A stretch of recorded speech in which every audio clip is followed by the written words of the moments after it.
Hello everyone, আসসালামু আলাইকুম। কেমন আছেন সবাই? তো আজকে আমি কদবেলের ভর্তা করব। এভাবে আপনারা কদবেলের ভর্তা করে খেয়ে দেখবেন, অনেক মজা হয়।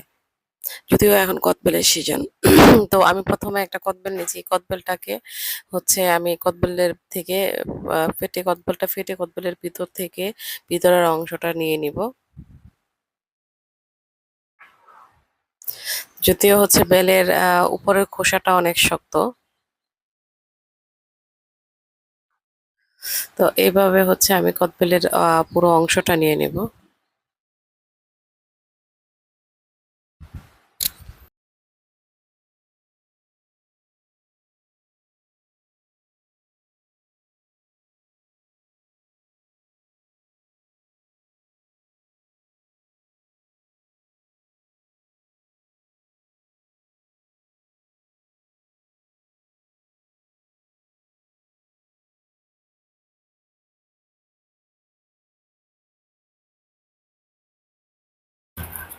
তো কদবেলটার খোসা ছাড়ানো হয়ে গিয়েছে। এখন এর মাঝে যে হচ্ছে বেশি যদি কোনো দানা বা চোপা থাকে সেটাকে করে ফেলে দিতে হবে।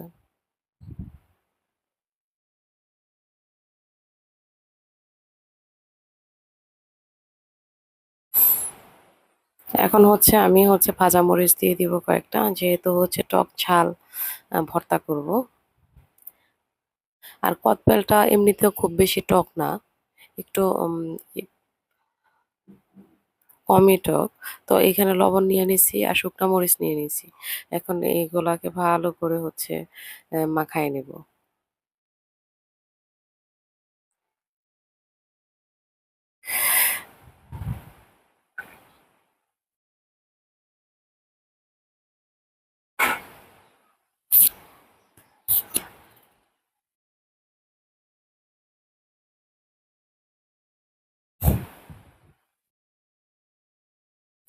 তো এভাবে ভালো করে আমি লবণ, কদবেল আর মরিচের মিশ্রণটাকে ভালোভাবে মিশিয়ে নিছি। এখন আমি স্বাদের জন্য 1 টেবিল চামচ চিনি দিয়ে দিব। চিনিটা এই কদবেলের ভর্তাটা মানে আরো স্বাদ বাড়াবে। টক ঝাল মিষ্টি একটা ফ্লেভার আসবে ভর্তাটাতে।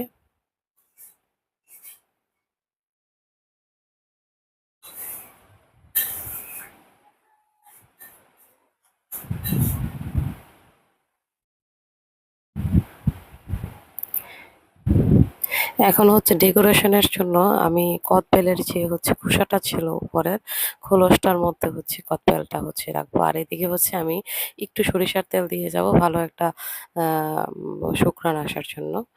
যাই হোক, এটাকেও ভালো করে মাখায় নিব।